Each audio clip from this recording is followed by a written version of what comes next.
Selam dostlar. Merhaba. Nasılsınız? Kayseri'nin ikinci videosuna hepiniz hoş geldiniz. 6 yıldır içinde yaşadığımız, hemen arkamızda gördüğünüz şu evimizle birlikte gezdiğimiz yaklaşık 6 yıl sonunda çok enteresan şeylere takılmama benim dikkatimi dağıttın. 6 yıldır içinde yaşadığımız, gördüğünüz karavanımızda 9 ay önce çıktığımız 81 il Türkiye turundayız. 14. şehir Kayseri'yi gezmeye bu video ile birlikte başlıyoruz. Ama nereden başlıyoruz? Muhteşem doğasından. Şu anda üzerinde bulunduğumuz bu yer inanılmaz özel bir yer arkadaşlar. Burası eski otoban. Evet, antik yollardan biri. Antik yollar.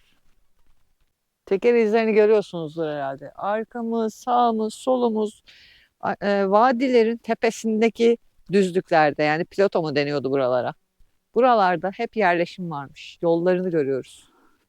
Kayseri'nin ikinci videosu muhteşem Aladağlar manzarası. Bir yanda bu tarafta bir yerde Erciyes Dağı var ama şu an Arkada göremiyoruz kaldı, kendisini.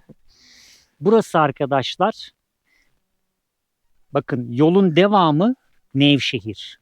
Nevşehir'de biliyorsunuz nereleri gezdik? Hep eski yerleşimleri gezdik.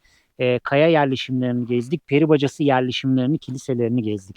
Peri bacalarını özleyenlere müjde. Ayağınıza geldi. Burası da Kayseri'de bulunan o yerleşimlerin, ki ileride çok ünlü bir kilise var. Şu anda tadilatta, bakım yapılıyor. O yüzden gezemedik orayı, gösteremeyeceğiz size ama dönüş yolumuzun üzerinde olduğu için dönüşte göstereceğiz. Burası inanılmaz bir otoban.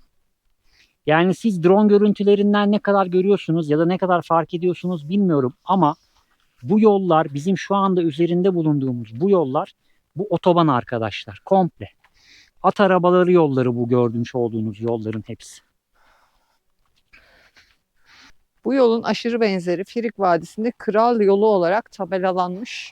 Bayağı turist alıyor ama burada hiçbir çalışma yok gördüğünüz gibi. Burası oradan çok daha büyük bir yer aslında. Gördüğümüz bütün tepelerde bu yollardan var. Evet. Burası şey gibi olmuş, köprü geçişi gibi, tünel Evet. gibi. Tünel gibi olmuş burası. Bakın buradan devam ediyor yol. Dikkatli gözler şuradaki diğer yolları hemen fark ediyor. Evet, karşısında tam bağlantısı var bak. Evet. Efsane. Evinizin konforunda, Kayseri'nin kimsenin bilmediği kral yollarında, kimsenin bilmediği eski, belki de milattan önce 2000'li yıllara uzanan antik yollarda sizi gezdiriyoruz arkadaşlar. Biz geziyoruz, hem sizi gezdiriyoruz. Hep beraber gezmeye devam. Gölgeye saklandık Meksa. Drone görüntülerinden de gördüğünüz üzere devasa bir otoban. Ve şu anda bizim karavanımızın bulunduğu konum tam dönemeç. Değil mi? Evet, çünkü burada bir vadi yarık yaptığı için Evet. burayı dönemeç olarak kullanmışlar ve ileriye doğru devam ediyor. İlerisi artık tarlaya çevirdikleri için bir yerden sonra yollar mahvolmuş, bulunamıyor. Evet. Ama burası tarihi önem arz eden bir lokasyon bizim gözümüzde. Kesinlikle öyle. Biz haritada burayı işaretleyeceğiz. Kayseri taraflarına gelmek isteyenler olursa mutlaka bu bölgeye de uğrasınlar deriz. Yani bu yer şekillerini görmek, dokunmak bile bambaşka bir duygu. Evet, buranın atmosferini hissetmek lazım. Kesinlikle çok güzel bir manzarası var. Sessiz, sakin. Kuş seslerini duyuyorsunuzdur. Neden görmeyin?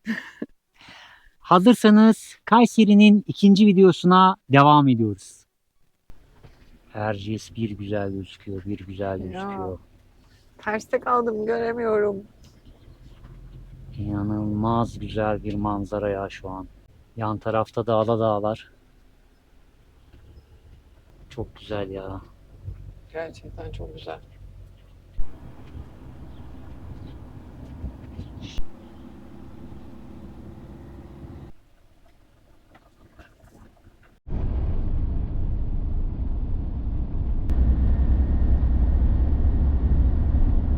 Aziz Georgios Kilisesi. Şu anda yenileme çalışmaları yapıldığı için bu tarafa girmiyoruz. Karşıdan geliyoruz sadece. Bayağı ayakta bir kalıntıymış aslında. Var mısın?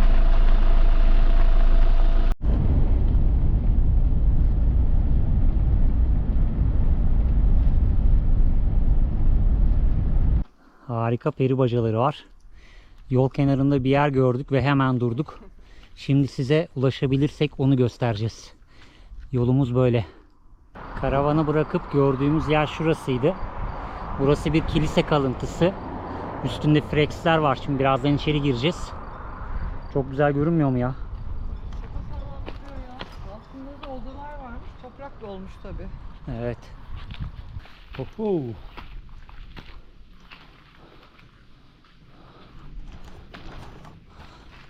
Bakın şurası kapalı bir tünel. Kapatmışlar orayı. Freksleri görüyor musunuz? Renkler aşırı sağlam. Bayağı da geniş bir alan. Bakın buralarda hep freksler var. Alanın hemen yanında bir oda daha var. Odanın bu tarafı geçit. Arka tarafa geçiyor, kilisenin arka tarafına. Bakın şurası da yine bir geçit ama burası gizli bir geçit ve kapalı. Oho, kendimi bir an Nevşehir'de zannettim.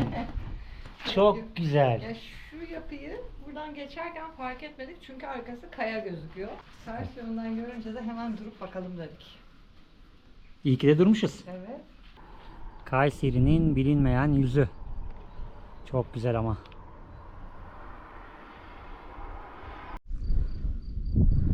Kocaman büyük bir yerleşimmiş burası da.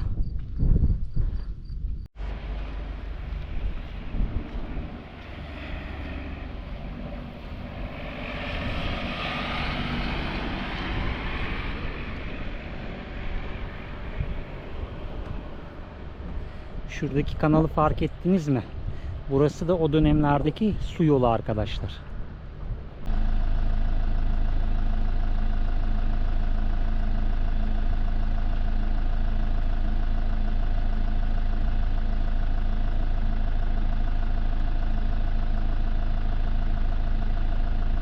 Evet, yolda gördüğümüz bir kaplumbağa arkadaşa yardım etti Gülden.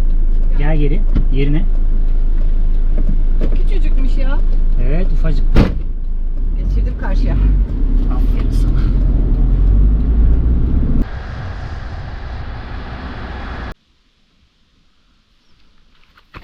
Harika gözükmüyor mu? Çok güzel. Acayip güzel. Kayseri, çok güzelsin. Şu ses çok güzel ya. Karavanı yolun kenarına bıraktık. Ayakkabılarımızı değiştirdik. Terlikleri çıkarttık. Şimdi şu yamaca tırmanacağız. Burada kiliseler varmış. Hep beraber bakalım. Max'i de alacağız bu sefer yanımıza. Çek Gülden'i. Çek Gülden'i. Çek Gülden'i. Çek, çek, çek, çek, çek. Boşa çıkardın beni. Bakın Max hemen buldu merdivenleri. Yavaş git. Eski merdivenler. Bakın şuradan da devam ediyor. Aslında merdivenler şuradanmış ama buradan çıkılmaz ya. Çok fazla eğik. Düzlenmesi lazım oranın. O yüzden bu yan tarafı yapmışlar. Hadi bakalım. Şu kız neler çekiyor sizin için ya. Vallahi arkadaşlar. Bir beğen tuşuna basmıyorsunuz. Aşk olsun. Şu basamaklar erimiş. Evet evet, erimiş, çok böyle aşırı eğimli. O yüzden çıkmak zor. Arkadaşlar terlik merlik ya da yazlık ayakkabılarla sakın buralara tırmanmayın.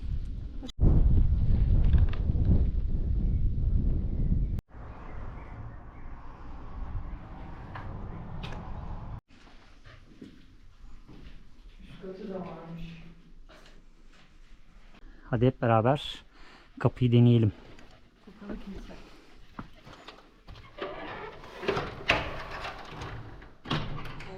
Oo. Hemen girişte 2 çocuk 2 yetişkin mezarı var. Vay be. Freksler var. Tokalı kilise olarak geçiyor burası. Duvarlarda renkleri görmek mümkün. Tabii mezarları patlatmışlar maalesef. Ama frekslerin bir kısmı duruyor.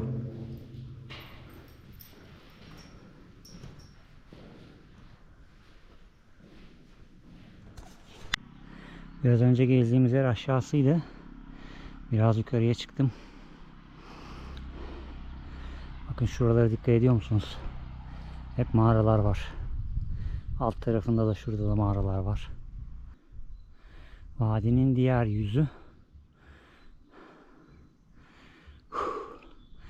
Yorucu bir parkur. Buradan üst tarafta da yerleşimler var ama şey yapamadım. Kestiremedim orada. Bir de şu iki kaya inanılmaz tehlikeli duruyor. İkisi de askıda. O yüzden ve tam da bizim üstümüzde. Burada çok fazla vakit geçirmek istemiyorum.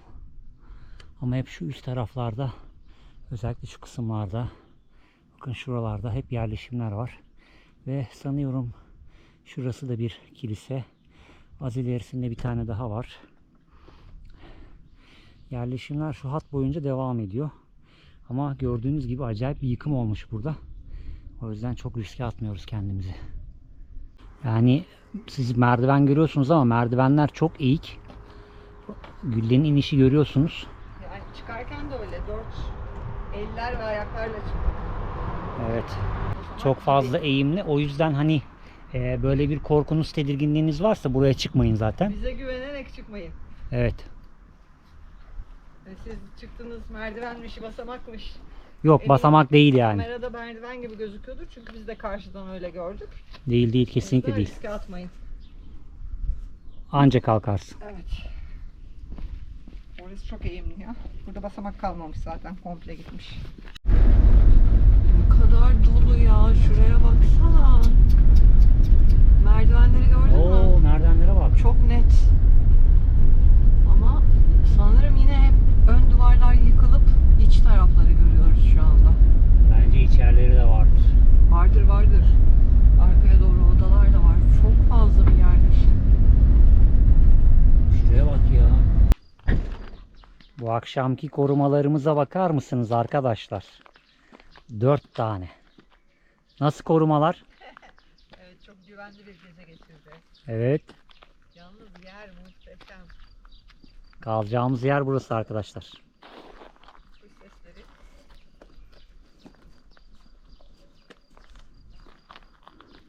Şurada bir köprümüz var. Kayseri'ye bak sen ya.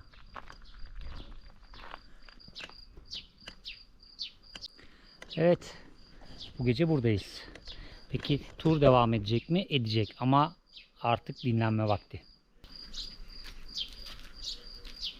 Burası su yatağıymış değil mi? Evet, su yatağı ama durgun bir su var. Akmıyor gibi neredeyse. Aktığını düşünsene diyecektim sana. Evet. Ya karaya bak, bir anda böyle altı dar, yukarı doğru büyük. Efsane gözüküyor. Çok enteresan bir yerdeyiz arkadaşlar. Evet. Buralarda gezeceğimiz çok fazla yer var. Şu anda en uç noktasına geldik ki hepsini buradan başlayıp gezelim. Hı hı. Sıra sıra gezeceğiz.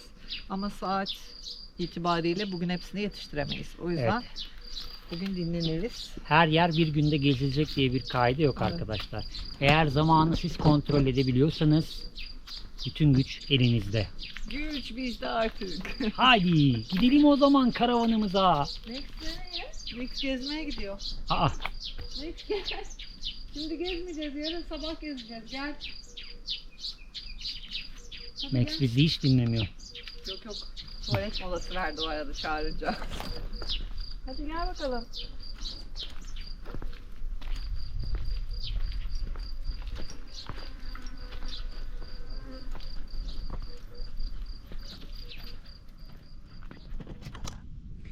Max'in yeni kocaman arkadaşları.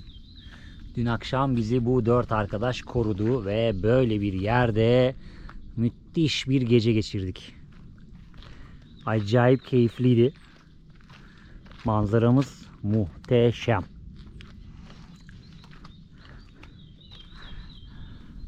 Max'cim gel. Gel kuzum.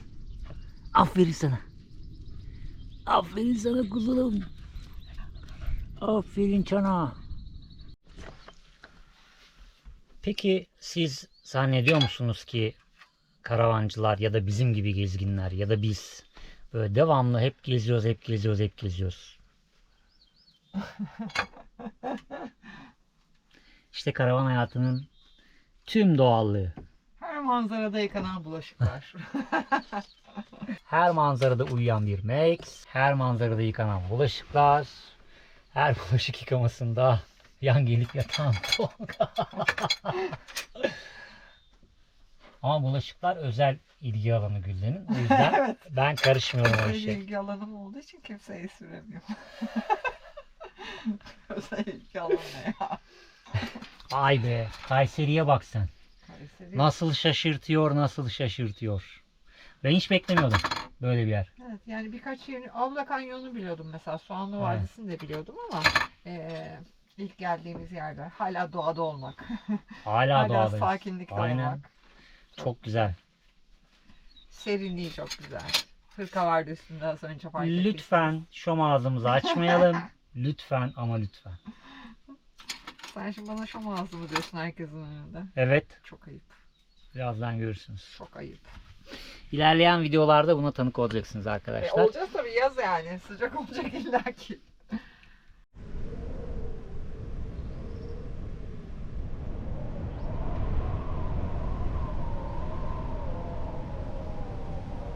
Yağmur geliyor galiba. Gelin bakalım.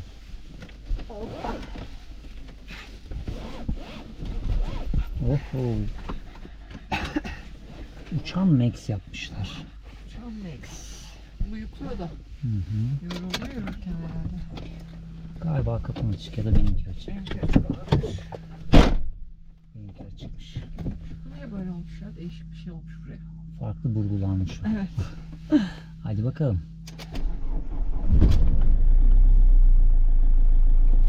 Hazırsanız gidiyoruz. Zandvoort ailesi. Ama öncelikle air süspansiyonumuzu ayarlayalım. Hemen nasıl dökülmeye başladı?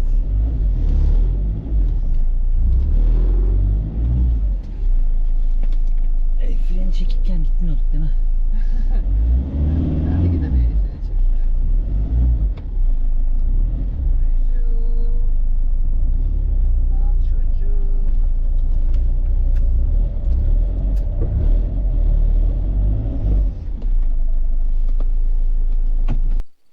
Şimdi de bir ejderhaya misafir olduk.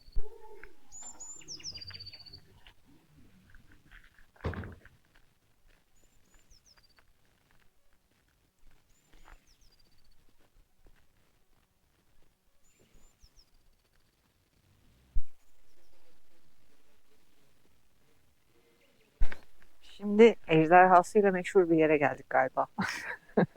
Çünkü bunun başka bir anlamı olamaz. Değil mi? Yoksa neden böyle bir şey yapsınlar? Soğanlı Köyü'nün iç taraflarına doğru geldik. Bu tarafları eski yerleşim arkadaşlar. Bu arkamızda gördüğünüz eski köy. Hatta aşağıda bir yer bir dizi seti olarak işaretlenmiş. Burada bir dizi de çekmişler. Evet. Bizim Karaağaç dizisi çekilmiş. Hı, Orada kahvehane. Sanırım bu köy kullanılmış. olabilir.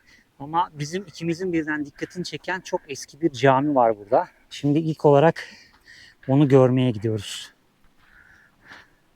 Yalnız mavi pancurlar falan efsaneymiş ya. Evet.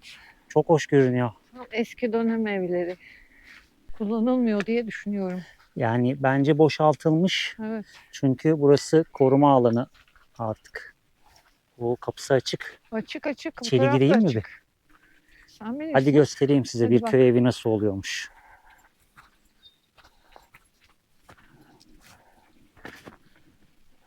Hazır mısınız? Merhaba.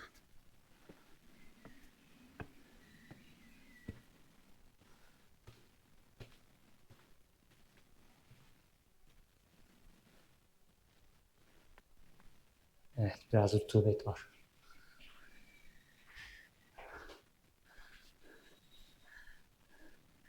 Bakın size eski bir köy evi. Ahşap tonozlar. Bu tarafa giremiyoruz çünkü yukarıdan bir çöküntü var ama şöyle görebiliriz. Ben bayılıyorum eski evlere böyle. Çünkü hepsinde çok güzel hikayeler var. Şimdiki o beton binalar maalesef hiç bize göre değil. Ve çok eski bir köy camisi. Elime arı kondu. Ya, içerisi şey değil ama cami gibi değil. Ha, Hı hı. belki üç taraf camidir. Olabilir.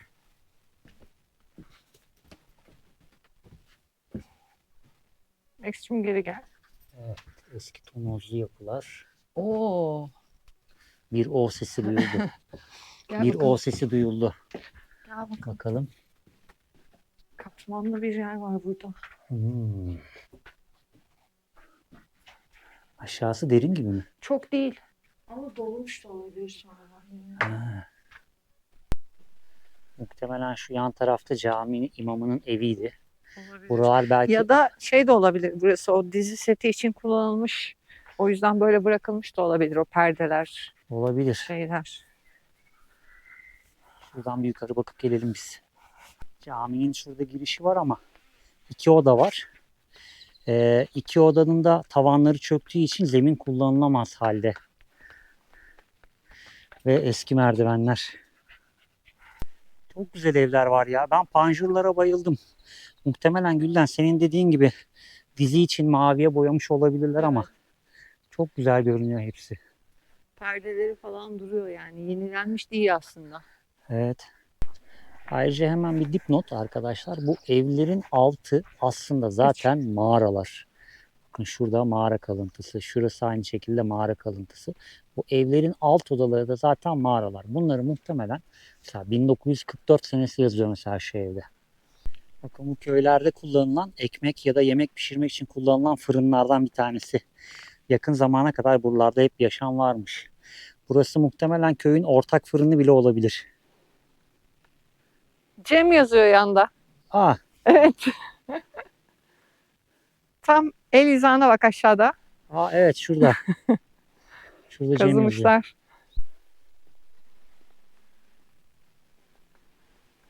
Kayanın önüne duvar yapıp direkt odaya eve çevirmişler ön tarafını. Tabii şimdi yıkılmış ama. Evet. Koca bir kaya kütlesi ama aslında burası koca bir yaşam alanı. Evet. Bu da öyle. Önüne Evet. bir duvar çevirmişler hemen köşe. Arka tarafındaki mağaraları kullanmak için Evet. ön tarafları genişletip Giriş yapmışlar. değerlendirmişler hemen. Şimdi günümüz yollarından eski antik yollara doğru devam ediyoruz. Bakın Max hemen yakaladı yolu. Yukarı doğru koşturuyor paşam. Su kanalı var burada. Üstteki parça aşağı inmiş direkt olduğu gibi. Evet, burası da bir komple bir kaya kütlesi ama aynı zamanda bir yaşam alanı. Ve bakın karşı taraf yine aynı şekilde içeriye doğru gidiyor. Üst kaya kısımları aynı. Şurası kilise. İşaretli bizim haritada. Adı yok aklımda şu an. Evet. Kaç kilise var bu yol üzerinde? Şu solumuzdaki yerde sanırım kilise. Evet evet. Enteresan bir yer keşfettim. Bakın şimdi duvardaki bir ne bu sembolü göstereceğim size. Fark ettiniz mi? Kar tanesi gibi. Evet, kar tanesi gibi. Enteresan. Haç değil. Evet evet. Kar tanesi motifi var orada. Ve enteresan bir yer burası. Bakın böyle 2 tane farklı alan var. 2 alanın da şu kısımları aşağıya çökeltili. Evet. Üstte güvercinlik gibi alanları mevcut. Arkada bir oda var. Burada devasa bir alan var ve yan tarafa geçiyor. Üstümüz komple yamaç şu anda. Biz yamacın Evet. alt tarafındayız bu odayla birlikte. Yamacın aşağıya doğru devam eden tarafında da gördüm ki buranın altı da var. Yine enteresan yerler keşfediyoruz ve ev konforunda bunları size aktarıyoruz. Şurası önünden yüzlerce insan geçiyor buranın. Belki binlerce, hatta biraz önce turistler de geçti. Evet. Hiç kimse içeri girmedi. Biz içeri girdik ve arkada çok enteresan bir çıkartma var. Her yer mağara diye düşününce bazı yerleri es geçebiliyoruz böyle gezerken. Herkes gibi. Ama iyi ki Ama buraya dönmüşüz. ya Direkt yamacın içindeydik. Kapı girişinden itibaren aşağısı komple alta doğru gidiyor. Bak evet. fark ettiğim yerde hemen sağında. Evet, buranın Ama bir aynı alt yerin katı da altı var. var. Zaten burası aşağıya kadar devam ediyor. Evet. Yani bu yamaç sırtı, vadi içi komple yaşam, sağlı sollu. Zaten üst kayaların içi hepten yaşam. Şuradan yukarıya doğru çıktım. Dedim ki üstten bir görüntü alayım. Çünkü bir kiliseye doğru yaklaşıyoruz ama hemen arkamda şöyle bir kapı buldum. Bakın etrafı görüyorsunuz nasıl bir yer. Bakın şimdi kapıdan içeri girelim.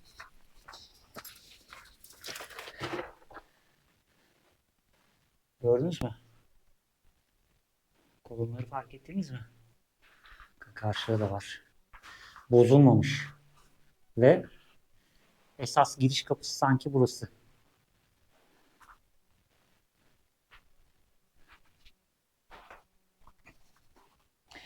Ya da giriş kapısı değil de burası ibadet edilen yer. Rahibin olduğu yer falan belki. Şu duvarın bu tarafında renkler var. Çok eski döneme ait burası. Kayseri bizi şaşırtmaya devam ediyor ya. Şuraya bak. Ve benim sizlere aktarmak istediğim görüntü aslında şuydu. Bakın orada bir yerleşke. Burası yan taraf. Bakın tepeyi görüyor musunuz? Onun tepesi yok olmuş, kırılmış ya da patlatmışlar. Şu taraftaki de yine aynı şekilde. Buralar kilise arkadaşlar.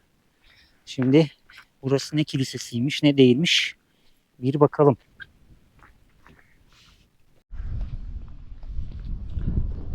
Şimdi bu yapının çatısı çökmüş arkadaşlar. Bakın burası bir kiliseymiş. Biraz harap olmuş ama. Bu taraf da yine şu an tadilatta. İç kolonları kaldırma yapmışlar. Kubbeli kilise olarak geçiyor bu. Yalnız yapının büyüklüğünü göstereyim ben size. Bakın şu alan komple aşağıya kadar, yere kadar iniyor. Kubbeli kilise.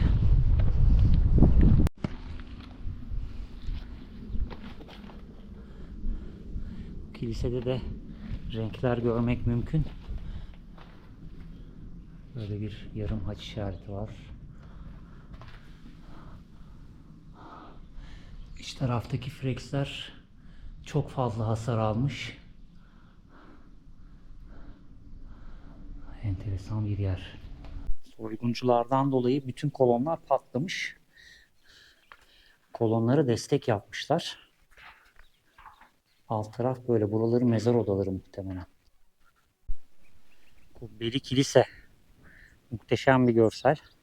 Ve hemen yanında da saklı kilise var. Benim biraz önce size üst tarafını gösterdiğim yer burası da. Buranın kapısı açık. Freksler var. Yukarıda. Yüzler korunmuş aslında frekslerin. Şöyle bir alan. Çok enteresan ya. Tavanda da var yine freksler.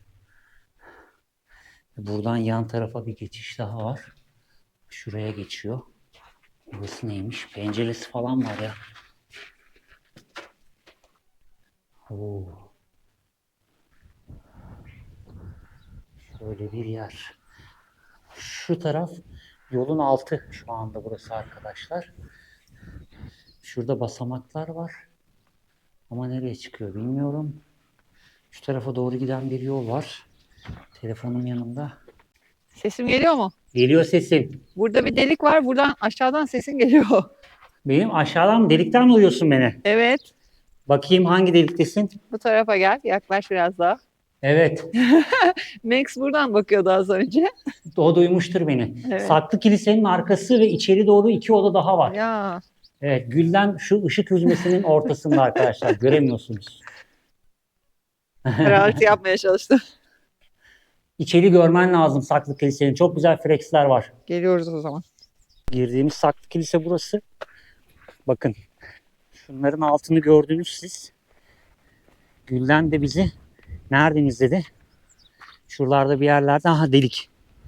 Gülden de buradan gördü bizi. Ve bu yapının altı orası. Şimdi ben hemen Güldenleri yakalayayım. Yakaladım. Şuradan gelebilirsiniz. Öyle yapıyoruz. İçeriği görmeniz lazım. Çok güzel. Geliyoruz. Sabret. Yaşıyorduk. Max'e biraz hırlayarak geldiler yabancı olunca ama ikisi de birbirinden tatlı. Bak tiplere bakar mısınız? Tiplere bakar mısınız? Bırakınca Bak. hemen pati kalkıyor. Yumuşacık tüyleri Max gibi. Evet. İkisi de çok tatlı Ama çünkü öyle bunların. Bu çocuk Max'e hırladı ama yaramazlık yaptı. Bak. Hemen sev bir daha sev. Sev bir daha sev. Tamam yeter bu kadar. Hadi gidiyoruz. Hadi görüşürüz. Kendinize dikkat edin. Hı. Sen sevmezsen diyor. Ben sevdiririm kendimi. Oh. Oh. Ne var? Ne var? Hadi bakalım. Hadi görüşürüz. Kendinize dikkat edin.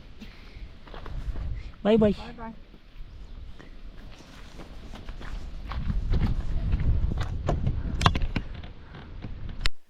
Biraz önce bizim sizlere gösterdiğimiz alanlar bunlardı arkadaşlar. Şu alanlardı. Şimdi ise başka bir alana daha geldik. Bu alanda Karabaş Kilisesi olarak geçiyor.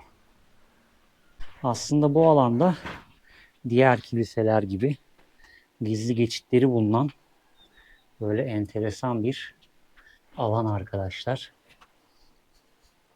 Bu tarafta da büyük odalar var. Bu taraftaki odaların hepsi çok büyük büyük. Evet. Ve geniş geniş. Aslında buradaki kiliseler o Selime Katedrali'ndeki gibi size biraz önce bahsettiğimiz gibi hep ayrı bölümlerden oluşuyor. Bakın. Burası da tavanı inanılmaz derecede yüksek. Büyük bir alan. Kim bilir o dönemde ne için kullanılıyordu?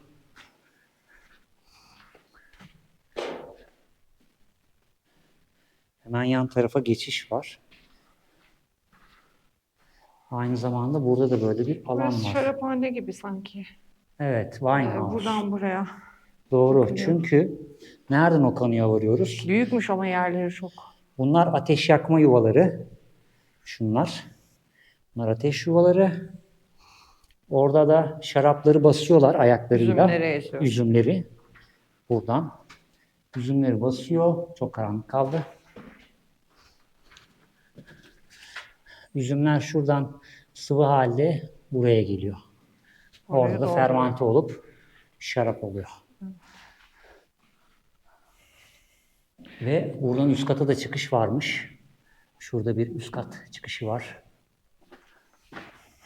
Ama şimdi biz oraya tırmanmayacağız. Buraya doğru devam edeceğiz.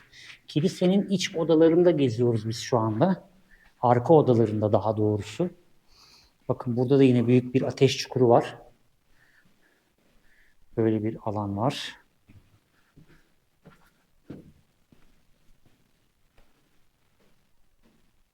Daha basit bir alana açıldı.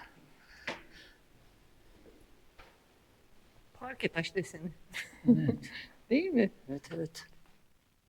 Burası yaşam alanları kilisenin. Büyük ihtimalle günlük işlerini hallettikleri bölümler.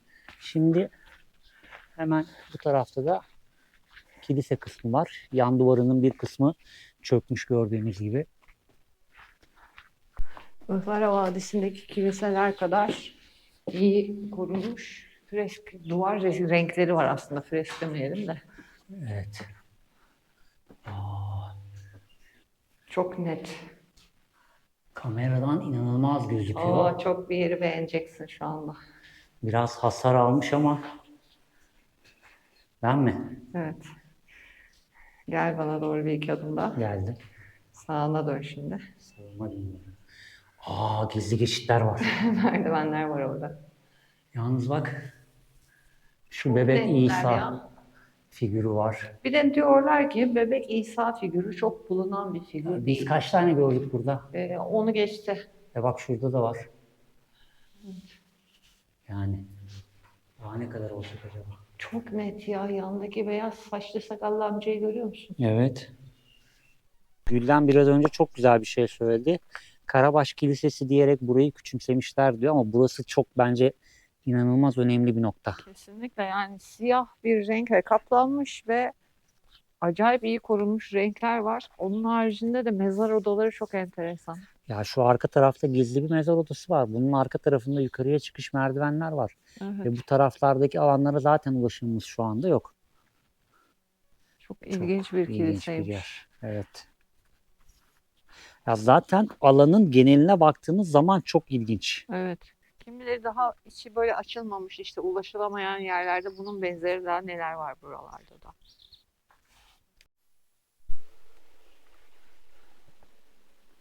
Şimdi bir diğer konuma doğru hareket etmeden önce Son hazırlıklarımızı yapıyoruz. Sularımız alındı. Max'in suyu alındı. Atıştırmalık alındı. Şeker alındı. Max'in atıştırmalıkları alındı. Hazırsanız vadinin içine doğru devam edeceğiz. Bu muhteşem vadinin bir diğer durağı Yılanlı Kilise arkadaşlar. Ve hep beraber burayı gezeceğiz. Çok enteresan değil mi sizce de yapısı?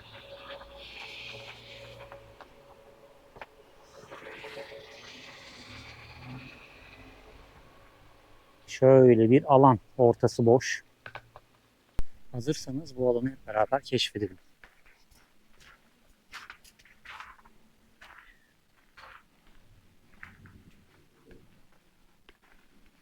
Bakın amfora. Buradan bir geçiş var.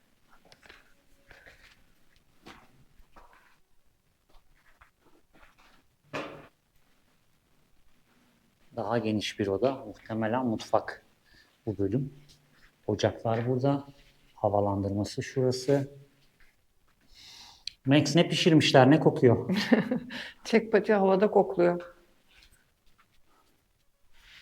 Üst katta bir oda daha var. Üst katın çıkışını bulmuş olabilirim. Şurada bir havalandırma daha var.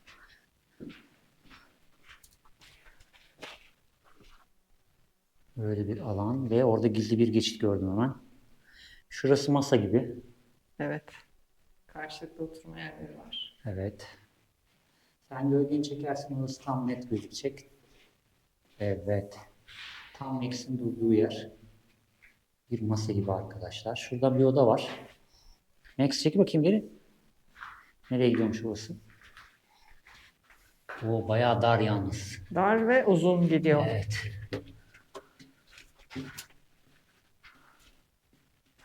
Oo, yuvarlak masa şövalyelerini buldum. Burada bir kilit kapı yuvası var.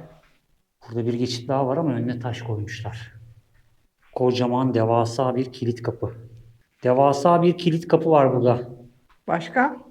Ondan sonra arkaya doğru devam eden bir geçit daha var. Hadi yürü bakalım. Gördün mü? Evet. Dedektif iş başında. Bak şurada bir kapı daha var. Evet, fark ettim. Ama şey yapmışlar. İçeri doğru gidiyor ve kıvrılarak devam ediyor. Taş Ama koymuşlar çok dar, önüne. iyice. Evet. Taş koymuşlarsa girmeyin demek istiyorlardır bence. Enteresan bir Max'cim yer. gel geri. Hadi bakalım çıkalım. Hadi Max'cim devam.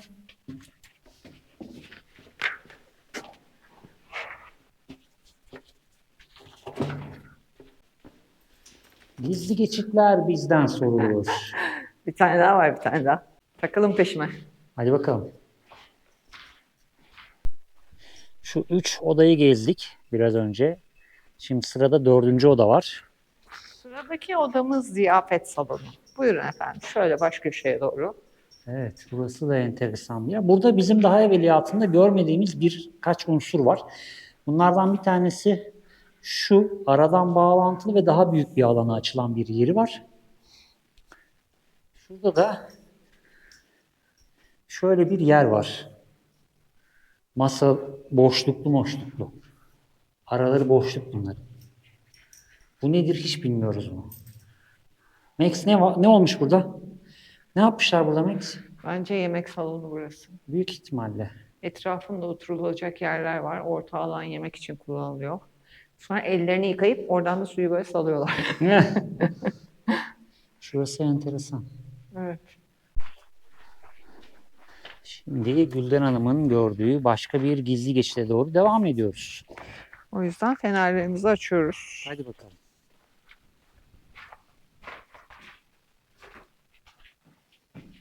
Buraya bakmak ister misin genel olarak önce? Bakalım. Şuradan bir yol var. İç taraf gözüküyor. Muhtemelen o tünel şu odaların arkasına çıkacak. Burası Wine House. Şaraphane yuvası burası. Yukarısından Şu bahsediyorum. oda şarap geliş tarafı.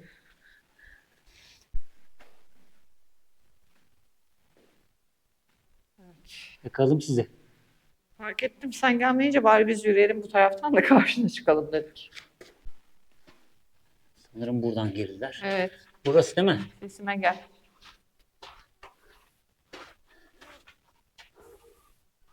Senin Çok olduğun karanlık. oda şurasıydı. Oradan ışık geliyor. Biraz o tarafa gidersen belki. Yukarıya bak. Orada bir tünel var tam karşıda. Burada da bir tünel var. Bir de şu komple karanlıkta kalan yerde bir tünel daha devam ediyor. Belki bir oda olabilir sadece ama sadece Max'e girip bakmak istemedim. Şimdi burası da Yılanlı Kilise olarak geçiyor değil mi? Yanlış söylemedim. Evet, Yılanlı Kilise. Bu Yılanlı Kilise'nin etrafındaki mağara yerleşimini gezdik ilk önce. İçerisi biraz karanlık ama inşallah gözükür. Hemen de ışıklarımızı açalım. Az önceki yerler kadar karanlık değil. Ay düşüyordum az. Sen bugün düşeceksin ama hadi hayırlısı. Gözlerini çıkartmışlar adamları.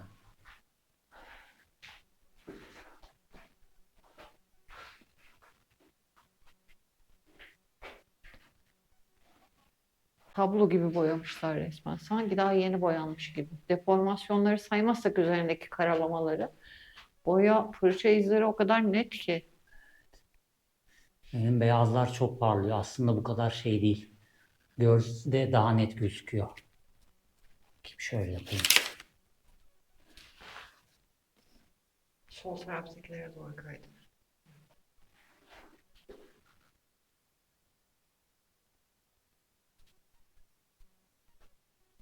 Ama manzaramız şöyle. Her yer çok çamur girişte. O yüzden Next kucak bebeği oldu. Gel bakalım. Aşırı çamur her yer. İleriye doğru Tolga kontrol ettik. Neyse ki o tarafta yok herhalde. Gidelim dediğine göre. Şuralara baksana. Merdiven dayamışlar. Sol tarafımızda hep mağaralar var yine.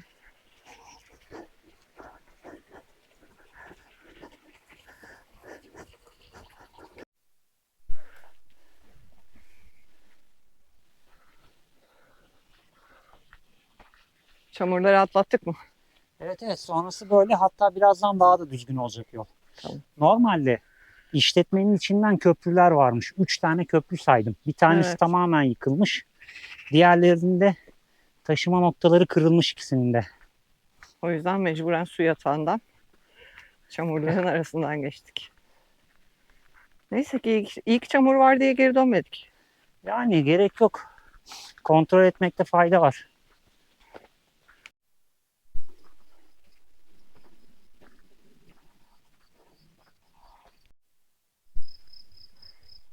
Bekle.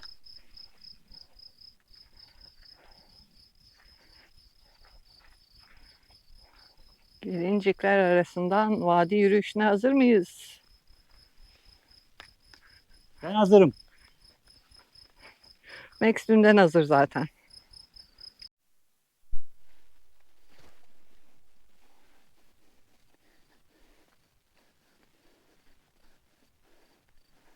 Evet.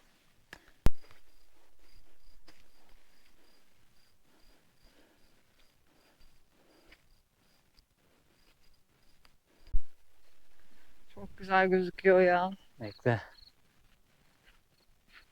Çok güzel manzara ya. Neresi burası? Avla Kanyonu. Avla Kanyon. Baksana, tepede kalmış tek başına.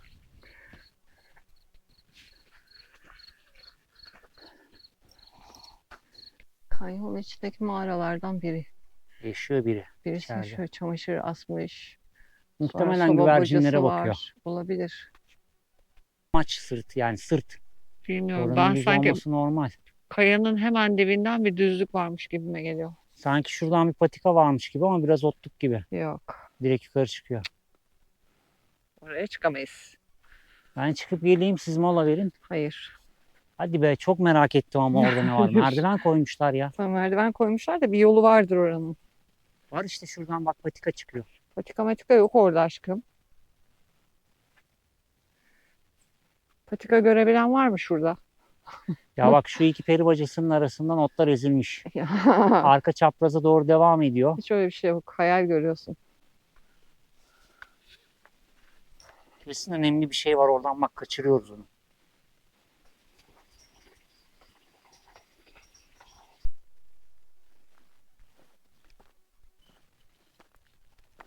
Bu taraftan geldik. Bakın şu beyaz ve tabelalı gördüğünüz her yer yaşam yeri. Sonradan burayı güvercinliğe çevirmişler.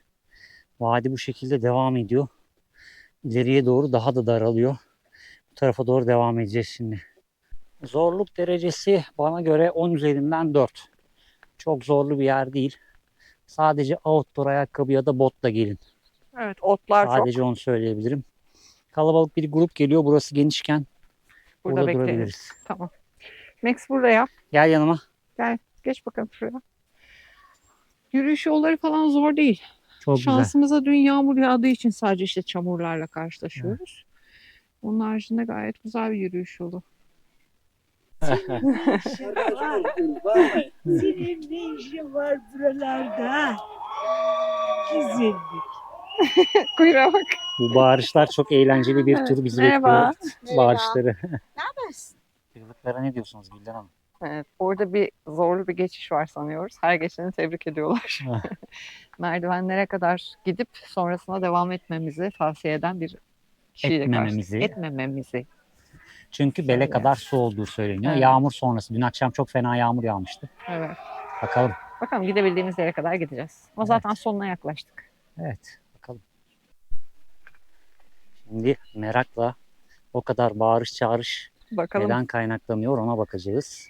Hiç nereden kucağa geçmişler. almayalım. Max dereden geçer. Buradan mı atlıyorlar arkadaşlar? Evet, buradan çapraz atlıyorlardı ama Ha. esas yer burası değil. Geç bakalım Ben Max'in önden karşı. gideyim mi? Olur geç. Geç. Max bekle. Bakalım neymiş buralar. Hoppa. Hayır o su içilmez hayır. Oh. Geç yukarı. Serinletiyor kendini. Oh. Patiler serinledi. Gelin bakalım bu taraftan, köşeden köşeden. Yavaş Ha, Max'im çok bekle. güzel. Bekle. Şimdi arkadaşların neden o kadar hula hula dediklerini Ha, anladım. Evet. Mevzu bundan dolayı. Hayır. Şurada daracık bir geçiş var. Bu çok problemli bir geçiş değil aslında.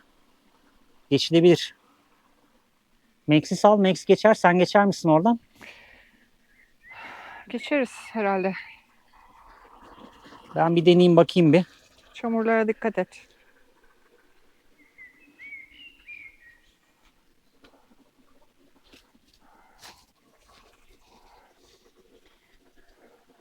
Yani Evet ne diyorsun? arkadaşlar şöyle bir karar aldık. Bakın burası böyle bir basamaklık yer. Ve çok çamurlu olduğu için kayıyor. Şurası da inanılmaz derecede derin. 1 metreden fazla Şuradaki derinlik var çukur burada. kadar derin işte arkası. Evet, yani buradaki bu çukur kadar bir kadar. derinlik var. Max burayı yol zannedip suya atlayabilir. İkincisi buradan sonrası şu kısım biraz önceki kafileden kaynaklı olarak inanılmaz çamurlu zaten. Çok fazla çamur. Max'i kucağa da alamayız oradan geçerken. Yani zaten denge sağlamak birazcık sorun. Evet. Sen hazır geçmişken merdivenlere kadar git gel. Tamam. Biz Ben bunu Max'le size vereyim. bekleyeyim. Hem su vereyim ben Max'e. Aha. Şuradaki yeşilliğe geri dönelim biz. O alan genişti ya. Sen gelme ben gelirim. Telefonumu da vereceğim. Siz gidin. Biz Max'le sizi bekleyelim bu sefer. Tamam. Çünkü oradan tedirgin oldum ben. Max oraya kaymaya falan Hayır, çalışıyor. geri git. Geri Telefonunu ver. vereceğim. Çünkü direkt suya doğru yürümeye çalışıyor şu anda Evet. bile. Yani koyu renk gördüğü için Evet. orayı şey zannediyor o. Altını algılayamaz. Yani Sonra burayı o da, çamurları Max'ten arıtmak, buradan o çamurlarla geri dönmek. ya çamurlardan ziyade şey kısmı sıkıntı. Düşerse içeriye İşte yani yani o tasması sıkıntı. var neyse de yine bir sıkıntı da olabilir. Altta ne var bilmiyoruz. Evet. O zaman ben gidiyorum. Biz az geriye doğru gidip orada yeşil alanda bekliyoruz. Tamam. Ben de hemen Dikkatli gidin gelin. hızlıca gidip geliyorum. Tamam. Hadi Max geri dönüyoruz biz. Biraz önceki kalabalık kafile bayağı bir çamur yapmış burayı. O yüzden taşların üstü de çok fazla çamur. Biri de orayı kesip suyu bu tarafa doğru verdiği için bu taraf biraz tehlikeli olmuş. O zaman ne oldu? Bu kısmı 10 üzerinden 6'ya çıktı. Normal kuru günlerde bu kadar problem yaşamazsınız oradan.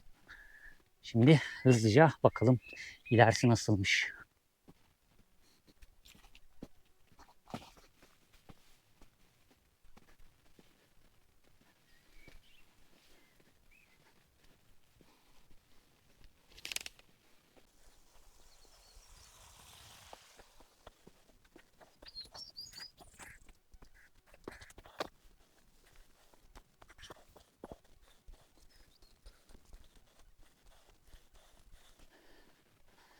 Sanıyorum biz bu lokasyona gelmeden hemen önce de bayağı bir yağmur yağmış. O yüzden etraf ciddi çamur.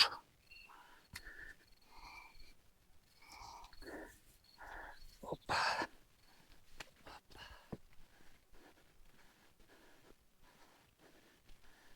Bu tarafa kadar çok fazla insan gelmemiş. Diğer taraftan döndükleri için bu tarafın bitki örtüsü daha sıkı.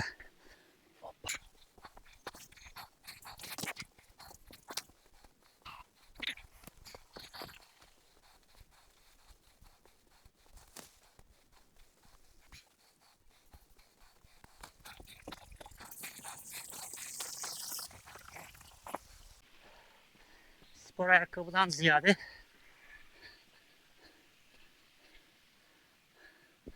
outdoor ayakkabıyla gelmenizde fayda var. Çünkü bazı yerler çok kaygan.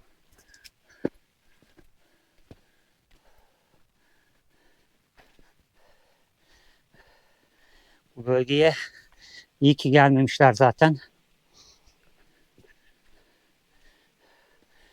Bu bölgede sıkıntı yaşayabilirdik Max'le birlikte.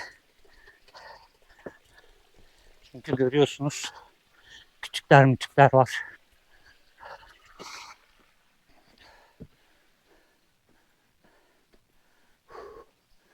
Oh.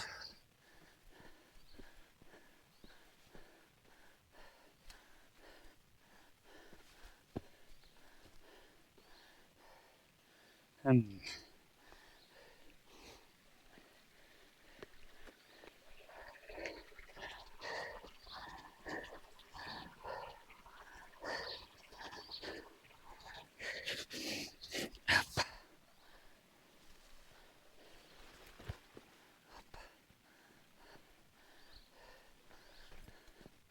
Oh. Evet. Vadi iyicene daraldı.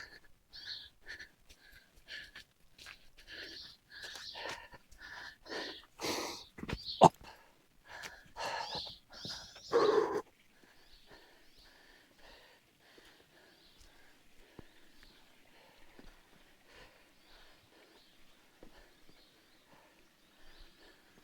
Evet. İyi ki Max'e gelmemiş. Vadiye evcil hayvanıyla yürüyecekler olan dikkat etsin. Çünkü biraz önceki geçişten sonraki alan kesinlikle buna uygun değil.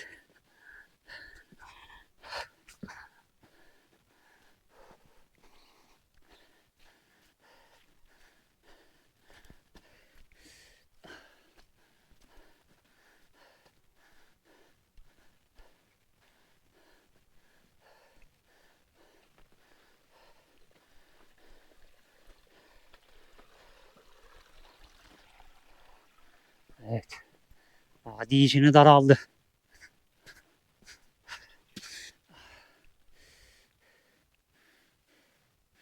Galiba ayağıma diken battı. Yanıyor biraz.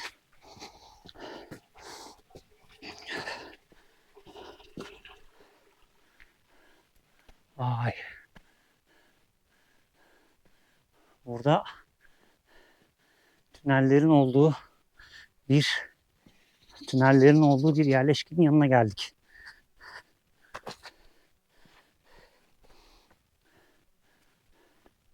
Sanıyorum şuradan.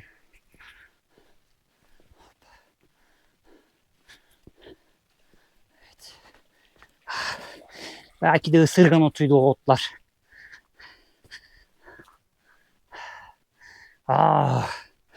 Muhtemelen ısırgan otuydu.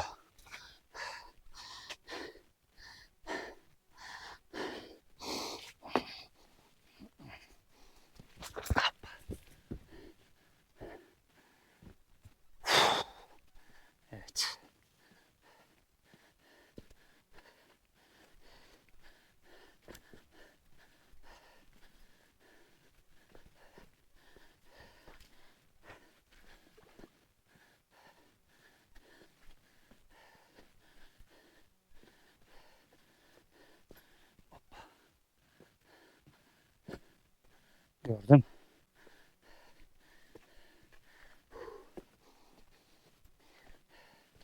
Oh.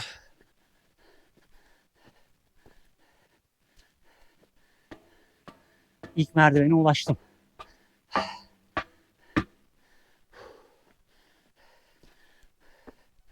Bu tarafın zorluk derecesi daha fazla. O alandan sonra geri dönebilirsiniz. Özellikle çocuklu olanlar için.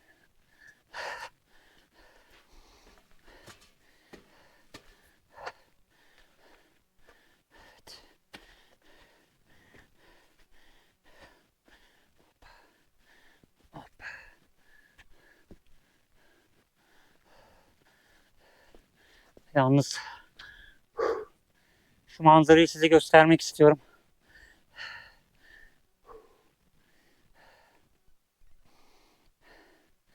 İnanılmaz güzel ya. Muhteşem.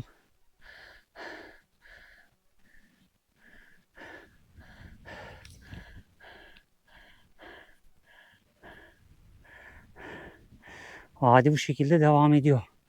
Biraz daha gitmeyi deneyeceğim bakalım.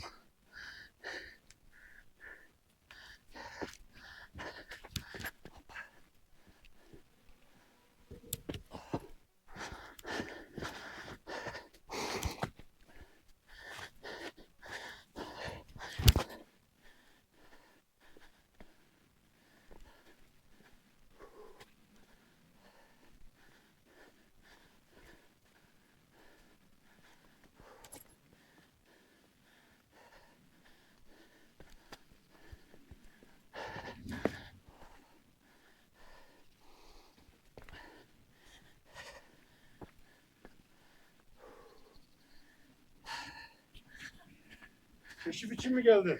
Yok, gezmeye. Hanımla köpeği geride bıraktım. O su birikintisinin orada. Nereye gitmeyi düşündün? Gidebildiğim yere kadar gitmeyi planlıyorum. Söyleyeyim sana önceden de. Heh. 100 metre ileride yaklaşık bir 50 metrelik alan bölüm bölüm Hı hı. şurana kadar su var. Hmm. Bilgin olsun. Tamam. 100 metre ileride diyorsun. Tamam. Tam daraldığı yerler var ya. Hı hı, oralar. Tamam. Teşekkürler. Evet. Bakalım.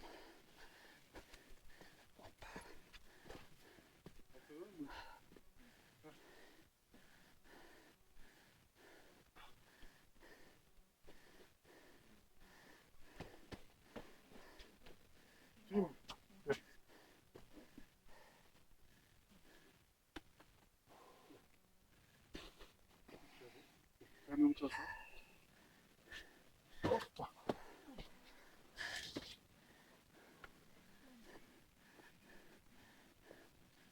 Evet.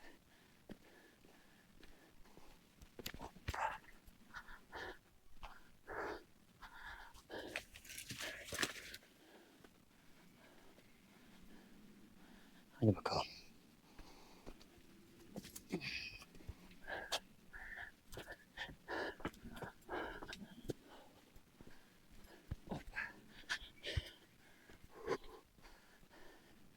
Evet. İkinci bir uyarı daha aldık. Suyla ilgili. O yüzden çok zorlamayacağız demektir.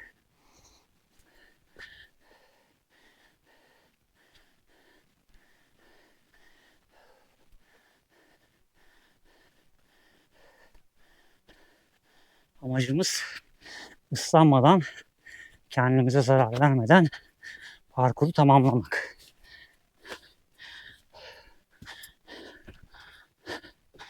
Hop. Vay. Arkadaşlar. Manzaraya bakar mısınız ya? Çok iyi.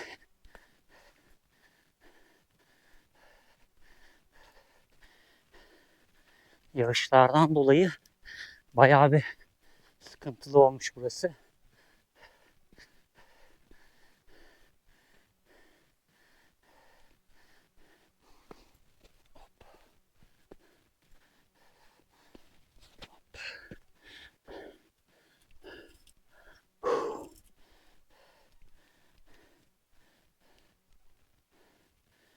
Evet. Şimdi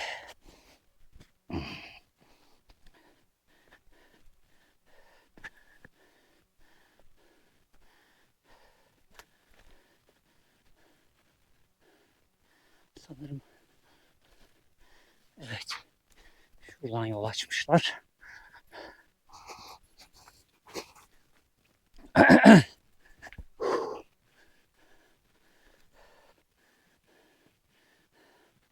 Oo. Evet.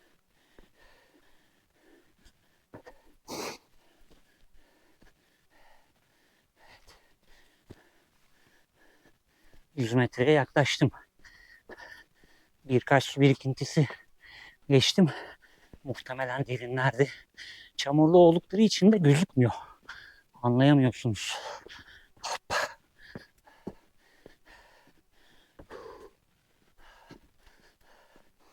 Üst manzaram böyle görünüyor.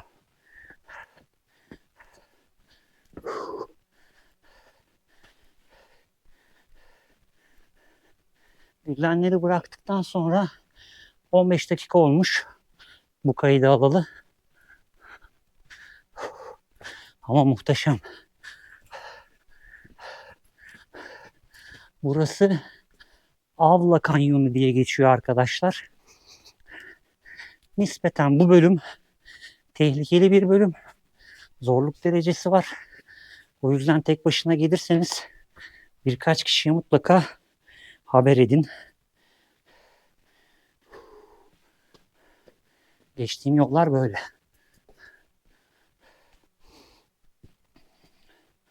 Wow. Çok iyi ama. Bakar mısınız? Oho. Muhteşem.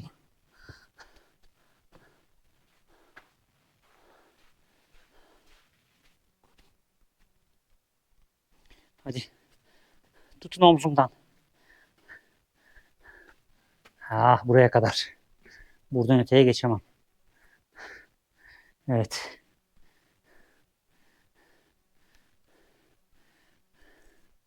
Merdivenler var.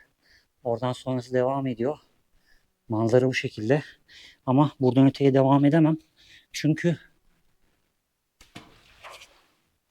bele kadar çamur. Komple su. Avla Kanyonu arkadaşlar. Muhteşem bir yer. Yolunuz bu tarafa düşerse mutlaka uğrayın. Aslında su daha fazlaymış. Bakın şuradaki karartıya kadar suymuş buralar. Çok güzel yer.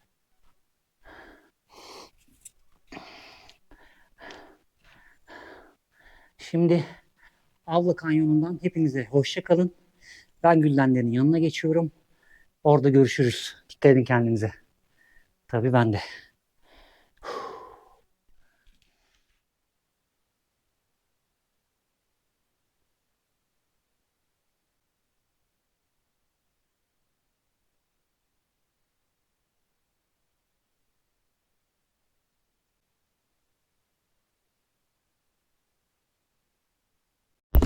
Oh, ben kapatmış bile olabilirim koşturmacadan. Oh, Kapını açınca ışığı yanmadı çünkü. geldim. Hoş geldiniz. İyi ki gelmemişsiniz. Tahmin ettim oradan. Sonrası zorlu yazıyordu. Ayakkabıların sırılsıklam, çorapları, Evet. çamur. İlerisi inanılmaz. Zor. Max kesinlikle gelemezdi. Seninle bir saat önce giderdik. Ben 15 dakikada gittim yukarıya. Koştur koştur. O zaman dönüşe geçiyoruz. Evet, Yağmur biz- başlıyor. Evet, yağmur yağıyordu. O tarafta da böyle atıyordum. Burada da Kanyonun atıyordu. içinde. Ağaçlardan saklandık birazcık. Ondan sonra kameramdan da çektim, telefonumdan. İyi yapmışsın. Güzel açılar. Biz karavana dönelim artık. Evet hadi. Hadi görüşürüz karavanda. Evim, güzel evim. Of. Yorulduk bayağı. Bayağı yorulduk. Çok yorucu bir gündü. Çok gezdik. Nerede kalacağımıza bakmadık bile daha. Evet. Vallahi bilmiyorum. Belki şuradaki köy meydanında bile kalabiliriz ama kahvemiz yok. Kahvemiz yok. Evet. 2 gündür İki kahvesiziz. Buraya gelirken marketten bir köy marketine uğramıştık, alışveriş yapmıştık ama kahve yoktu. Sadece bir fincanlık kahvemiz vardı. 2 O da- gündür hiç kahve içmedik. O yüzden gideriz herhalde bir yerlere. Gideriz bir yerlere bakarız. Hadi bakalım nerede olacağız birazdan. Of. Önce şunları koymalıyım. Hoppa. Sonunda kahve.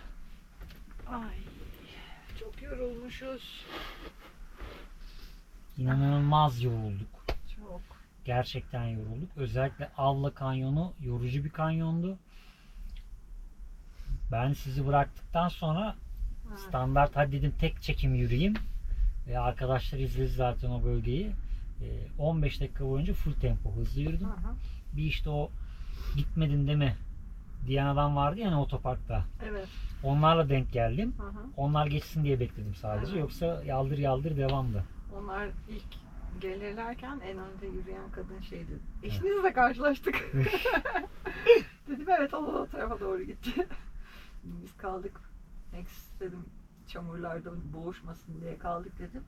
Söyledi diyor haberimiz var iyi yapmışsınız. Gerçekten zormuş o taraf. İyi Yok, ki yok. vazgeçmişiz. Eğer Max yanımızda olmasaydı ben oradan geçerdim. Evet ama Max Evet, var. tedirgin edici bir yer falan ama o suyun öyle olduğunu görünce bir de Max hemen oradan önce suyun içinde yürüdü ya. Ki dönüşte bile suya girmeye çalıştı Evet. tekrar. Kesin basabilirdi Kesin yani oraya. Hani orayı beğenmeyip Evet. adım atabilirdi. Evet. Şey olsa su bir tık aşağıda kot farkı olsa inmez. Yapmaz. Ama aynı hizada olduğu Evet. için basabilirdi suya. Riske atmak istemedik. Yok. Yani oraya kadar 10 üzerinden 3 Evet. falan. Çok kolay Hani değil. zorluk derecesi. Yürüyüş çok kolay. Ama oradan sonra zorluk kısmı özellikle sular vesaireler var. O benim yürüdüğüm kısma kadar olan kısım. Hı hı. 10 üzerinden 6-7'ler var yani. Fazlası bile olabilir bence geçişle. Ay bir şeker daha fazla koysaydık keşke kahveye. Ben çok keyif aldım. İnanılmaz güzeldi. Kayseri, Yeşilhisar, Soğanlı. Üçleme bu şekilde devam ediyor.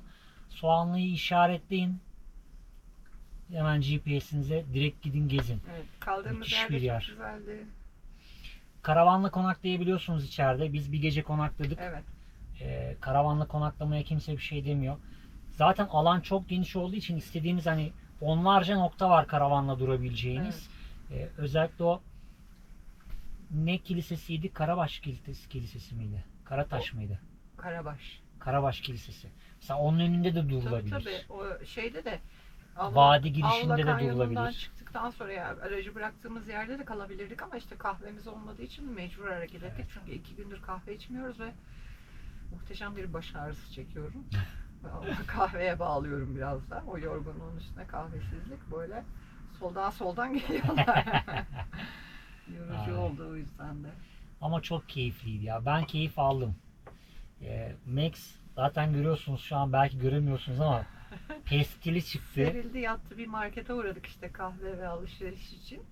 Hiç yerinden kıpırdamadan olduğu yerde yatmış bizi öyle bekledi.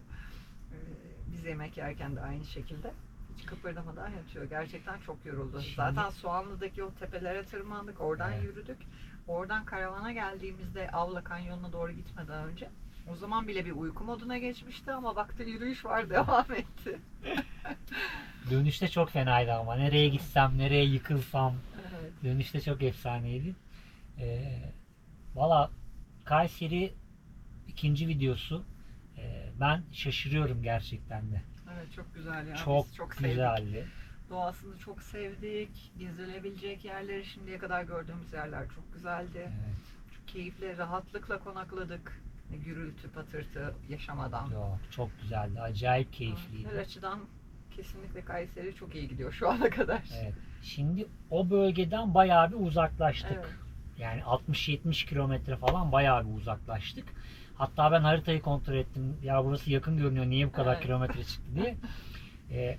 Fark ettiyseniz eşortmanlar hala bunlar üstümüzde falan. Bütün camlar kapalı. Bugün Tavanda. gündüz de serindi aslında ama yine 16-17 derece civarındaydı galiba o taraf. Hayır. O taraf 23 23'lerdeydi müydü? bugün. Ama serin de 23'te. yine yani. Ama geldiğimiz yer 10 derece. Şu anda 10 derece.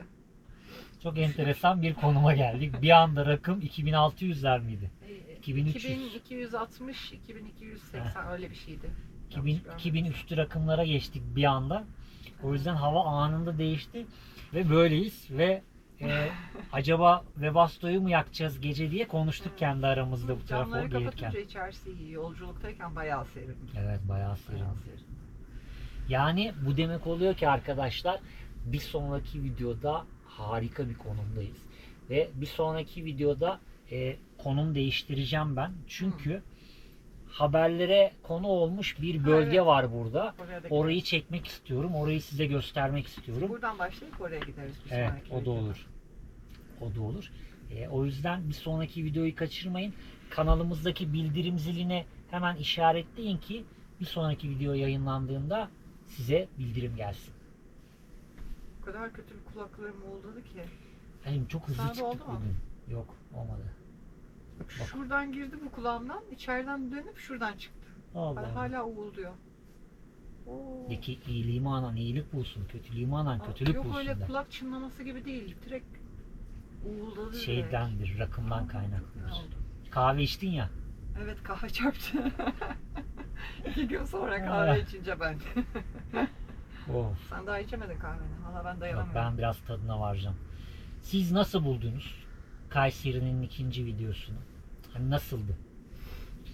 Var mı böyle hani? Bunları yorumlara yazın arkadaşlar. Biz sizin de düşüncelerinizi okumaktan zevk alıyoruz. Evet. Yani bakıyorum videoya, video 1000 kere izlenmişti hani ilk 12 saatte. 1000 izlenim almış ama orada 160 tane yorum var.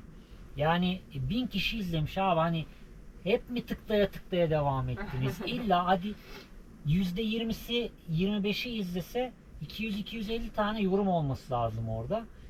Lütfen yorum yazmaktan çekinmeyin. Şimdi bakın, sosyal medya işi arkadaşlar, bizim işimiz bu ve biz buradan para kazanıyoruz. Evet. Ama bunu destekleyecek olanlar sizlersiniz.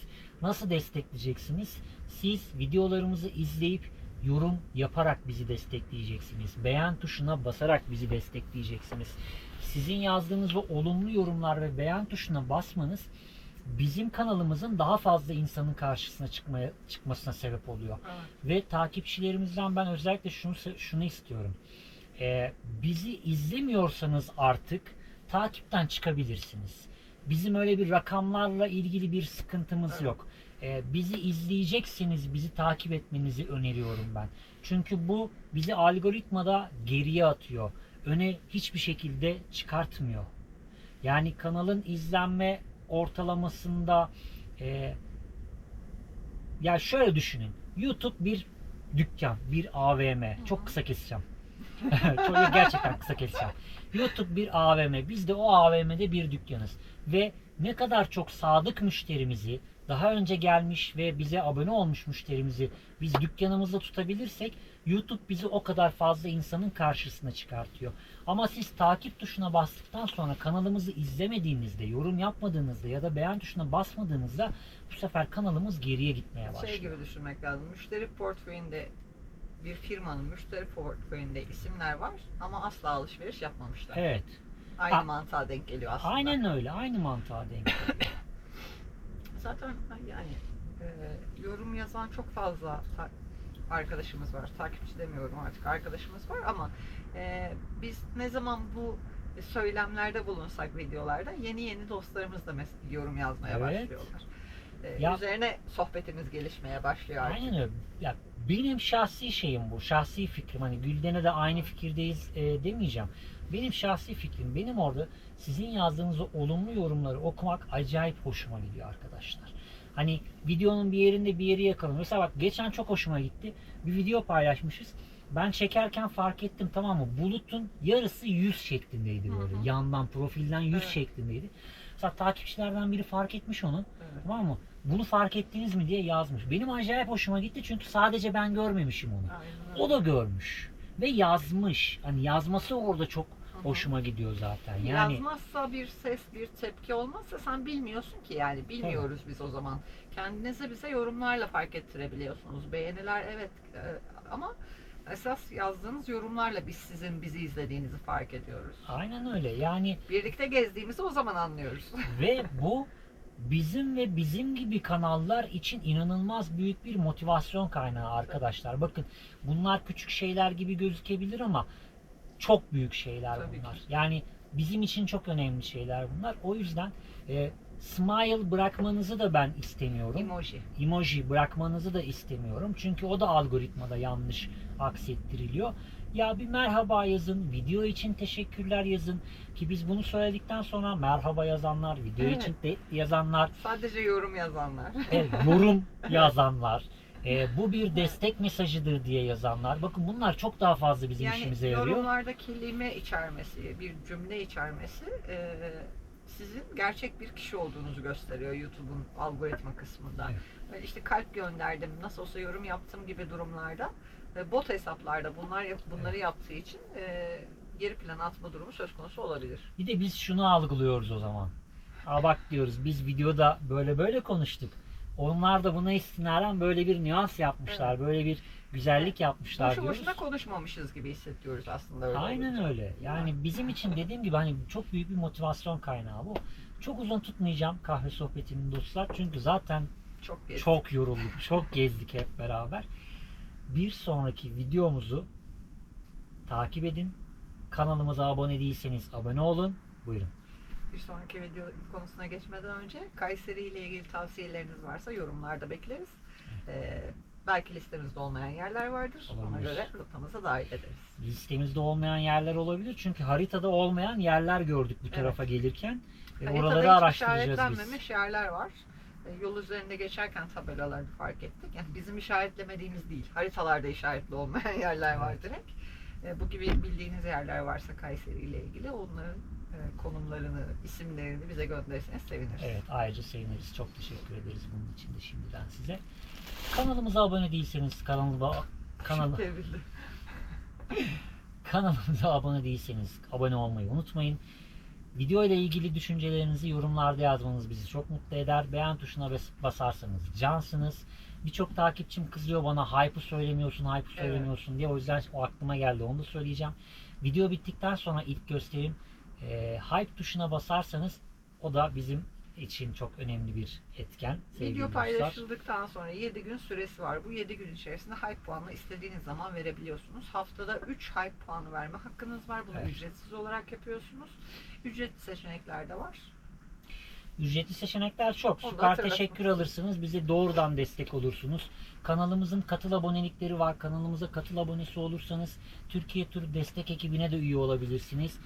Yoksa işte mazotunuz benden keyifle gezin destek abonesi de olabilirsiniz. Çok düşük rakamlardan üst rakamlara kadar birçok alternatif seçenek mevcut. Alternatif çok dostlar. Daha fazla lafı uzatmıyorum. Uzatmıyorum değil. Bu kadar madem desteklerden bahsettik. Bileklik ve tasmaları da Aa, hatırlatalım. Belki evet, yeni aboneleriniz evet. vardır. Ki Hemen hızlıca onları da söyleyelim. Parakort ipten, Parakort 660 tip 4 ipten bileklikler üretiyoruz arkadaşlar. Hayatta kalma bileklikleri üretiyoruz. Her bilekliğin klipsinde deprem düdüğü bulunmakta. Haricinde farklı özelliklere sahip bileklikler var. Bunlar için bizimle iletişime geçebilirsiniz ya da videonun açıklama kısmında bulunan Shopier mağazamızı ziyaret edebilirsiniz. Sevgili patili dostlarımız için ürettiğimiz Parakort tasmalar mevcut. Onlar için de yine bizimle iletişime geçebilirsiniz. Bizim beğendiğiniz bir bileklik modelini ben tasma olarak istiyorum, patili dostuma diye bizimle iletişime geçerseniz onu da üretiriz. Yardımcı oluruz her şekilde. Siz yeter ki destek olmak isteyin. Alternatif çok, seçenek çok. Evet. Kendinize çok iyi bakın. Kayseri'yi gezmeye devam edeceğiz. Bir sonraki videoda görüşene kadar Kendinize çok iyi bakın. hoşça kalın. Hoşçakalın.